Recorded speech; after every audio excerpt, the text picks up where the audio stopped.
at different times, and we knew that different powers would work against different enemies in a different way, and it was just like it really kind of bonded over that. So it's just really awesome to see people's different perspectives coming from just like their experiences through it. So that's what I think I love the most about it. I think art critics would still have trouble in this day and age to swallow this as high art, but personally, I find this to be high art.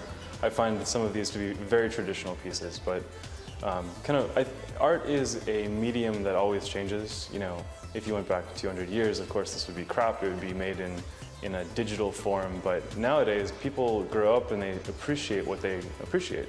These nostalgic figures, they're so powerful to people of my generation or even around my generation. My name is Bennett Jobling. I did the MegaMan piece. It's called the Indigo Iconoclast. I'm inspired by like astronauts and Buddhist artwork.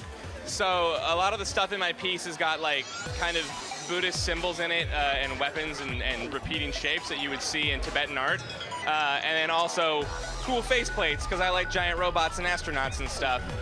For the piece itself, I actually drew Rush and then MegaMan and then dropped them into the background and drew like the Wily Castle in the style of like a embedded temple in the middle of a mountain.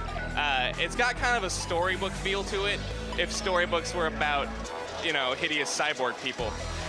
I wanted the nostalgia. I wanted people who had played MegaMan previously to come to this show and see these characters reimagined in this day and age, maybe with some kind of modern day take on things. Like Chargeman actually has Alameda listed as location of the character. So we had a patron come in and see Alameda written there, and he bought it immediately. He loved it so much, he said it stole the show. So I wanted that feeling. I wanted people to be able to express themselves with the MegaMan themologies and reimagine them in a way that they would appreciate, and then have people come through the show and just be inspired and awestruck at all this beautiful art. Video games have always been a huge part of my life. I've been playing video games since as long as I can remember, so all my art has always been inspired by it. A lot of Final Fantasy growing up as a kid kind of taught me how to draw. I used to just copy characters out of the manuals from Legend of Zelda and stuff, and that's really where I learned the fundamentals of art. And everything that I've done since then, I think, has just been hoping that I could somehow see this in a video game, because concept art is the coolest thing in the world. I feel like it's kind of like a renaissance for digital art right now, in the sense that there's so many really talented people doing really amazing things. It's really cool seeing all the innovations being made in the digital art spectrum.